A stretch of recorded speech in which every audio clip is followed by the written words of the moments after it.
Me të kujtojmë se përse vendi shkoi në zgjedhje në fund vitit që shkoi. Vendi shkoi sërish në zgjedhje pas vetëm 10 muajsh kur u mbajtën zgjedhjet parlamentare, sepse nuk pat vullnet nga opozita për të bashkëpunuar, për të formuar koalicion me lëvizjen vetëvendosë.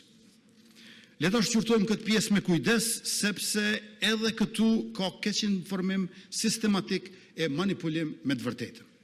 Vitin e kaluar, nisma socialdemokrate, e cila e kishte kaluar pragun zgjedhor bashkë me AAK-n dhe kishte siguruar 3 deputet, u shkëput nga koalicioni i saj, duke sinjalizuar që është e gatshme për koalicion qeverisës me lëvizjen vetëvendosë. Lëvizja vetëvendosë kishte fituar 48 deputet dhe i bëm ofertë kryetarit të nismës socialdemokrate Fatmir Limaj në përputhje me rezultatin zgjedhor dhe me parimin e respektit të peshës politike. Kishte 3 deputet. Ofertën tonë e refuzoi. Pra, 48 deputet, lëvizja vetëvendosje, 3 deputet nisma socialdemokrate, por refuzoi që të bashkëpunojmë e të merremi vesh dhe vendit të japim qeveri. Pastaj, duke qenë se marrëveshja politike ishte domosdoshme për formimin e qeverisë, unë i bëra ftesë po ashtu 2 herë lidhjes demokratike të Kosovës. LDK-ja refuzoi në mënyrë konsistente.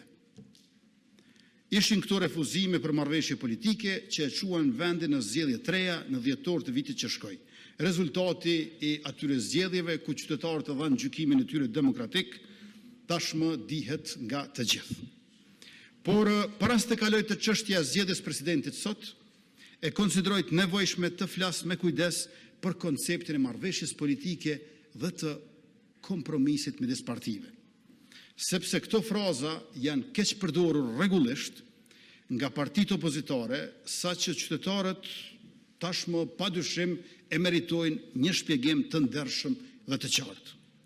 Marrëveshja politike dhe kompromisi mes partive politike për koalicion qeverisës është gjëja më normale në një demokraci.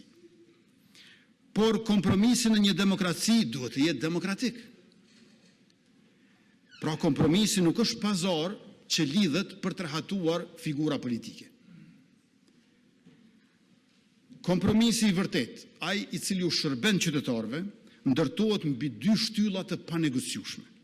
Së pari, mbi respektin për rezultatin e zgjedhjeve, pra respektin e vullnetit qytetarëve dhe peshës politike që ata i kanë dhënë secili subjekt, dhe së dyti mbi përgjegjësinë institucionale dhe demokratike e cila rrjedh nga angazhimi publik dhe nga fakti që je përfaqësues i zgjedhur i popullit. Rezultati i zgjedhjeve nuk mjafton vetëm të pranohet. Rezultati i zgjedhjeve duhet të respektohet. Dhe respektimi i rezultatit nuk është në nënshtrim. Një term tjetër i keq përdorur nga opozita në këtë sallë e jashtësoj. Nëse ka një nënshtrim, ai është ndaj verdiktit të qytetarëve, të cilët me vot kanë përcaktuar peshën e secilit subjekt politik duke përcaktuar edhe sjelljen parlamentare. Pikërisht për shkak të keq kuptimit të fjalës nënshtrim, opozita kompromisin e kupton si nënshtrim të fituesit zgjedhjeve. Kompromisi nuk do të thotë as që fituesi i zgjedhjeve të nënshtrohet kërkesave të parësyeshme që të atyre që kanë humbur zgjedhjet, por kompromisi nuk është as barabarësi artificiale mes të pabarabartëve nga një rezultat zgjedhor. Kompromisi është marrëveshje që reflekton realitetin e mandatit zgjedhor duke u dhënë të tjerëve atë që u takon sipas peshës së tyre elektorale.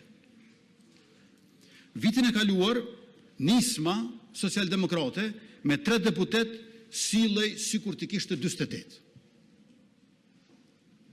Ndërkohë që Lidhja Demokratike e Kosovës përbuzi çdo ofertë që ja bën, duke refuzuar edhe takimit.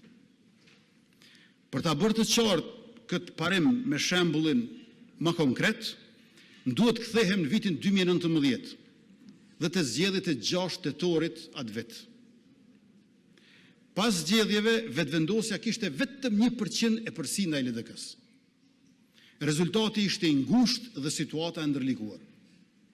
Megjithatë, lëvizja vetëvendosje veproi menjëherë sipas peshës që qytetarët na patën dhënë, ku e ftuam LDK në koalicion dhe u ulëm për të lidhur marrëveshje politike me takime të dendura e negociata të vazhdueshme.